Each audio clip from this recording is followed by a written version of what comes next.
He doesn't want a repeat of what happened to him previously. Both guys need to make a statement in this round. Unless I wasn't paying attention earlier, I think James Brasco, because of that, the cut on the left eye, just switched to southpaw. When he came into this round, he just started coming out, ready to throw the right, but he just flipped it up. And Brasco seems okay. He's waving his hand, saying, I'm not affected. I'm all right.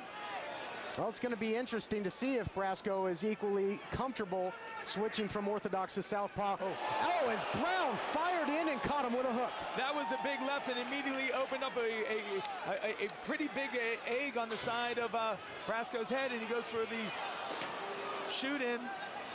Yeah, Brasco may have been hurt there and immediately tried to close the distance, change levels, and get Brown back down into his element. Matt Brown threw a tremendous punch right there. Brasco withstood it, so if there was any question whether Brasco could take a punch or not. Look out here. It looks as if a Kimura attempt by Matt Brown. As I mentioned before, all these guys out of Clementi's camp, very dangerous at a moment's notice with submissions. Absolutely, and I think that Matt Brown right now needs a submission or a knockout to win this fight because he's down in points, and he gave up on the Kimura because he couldn't cinch it in. Brasco very powerful, tough to really manipulate him into a submission. In the middle of this third round, as we said, James Brasco has what you're seeing right now with Matt Brown on his back, James Brasco in control in the half guard. James Brasco has controlled most of this fight. Like I said, in my opinion, Brown needs a knockout or submission in order to win this fight right now. Brasco definitely has controlled the fight, but then again, Brown cut him open in the second round, so you got to wonder how the judges see that. But right now, again, it's Brasco controlling his man and just sapping the strength out of his opponent. And right now, Brasco has Matt Brown up against the cage. Right now, you can see in the eyes of Matt Brown, he's looking over to his own corner, getting some instructions. His back is against Brasco's corner. He's able to look straight across the cage to his own corner to get some direction. And it's a very, very weird situation, and now Brasco's up on his feet.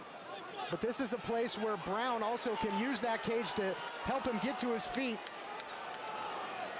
As Brasco trying to rotate around, perhaps to take his back. The wrestling ability as the blood continues to flow from the eye of Brasco. We're in the third round, and obviously at the Ultimate Cage Fighting Challenge, it's 3 5-minute rounds. So if we don't get a knockout or a tap out, of course, we're going to go to the judges' scorecards. Brasco has finished before.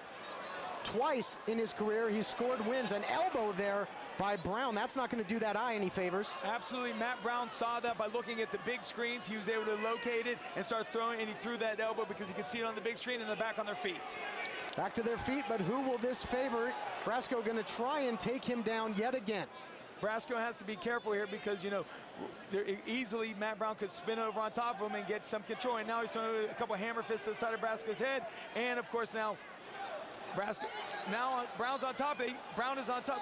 These guys, back and forth, back and forth. Look, here's all the wrestling that these guys work so hard for. You're seeing it in the cage right now. Yeah, great scramble there. Both men jockeying for position. The advantage in position was switched several times over, but more of the same here as Brasco ends up on top. If you ever wanted to know why these fighters come into the cage in such great condition, this is the perfect example of a fight. They have literally been fighting for 2 straight rounds or halfway through the third round, and Brasco is still throwing punches like he did in the first round. That's all conditioning. And this control by Brasco is really going to take the starch out of Matt Brown. It really drains you having to carry the other man's body weight. And if you look at Matt Brown, his mouth guard is coming out. He's sort of gasping for air. He's getting a little winded by carrying James Brasco's weight the entire in those punches. You can see when you see the black of the mouth guard, you know that he's trying to get as much air in as long as possible. You've got 30 seconds left in the fight. Got to watch out that it's not a 12-2 descending elbow there by Matt Brown, which is illegal.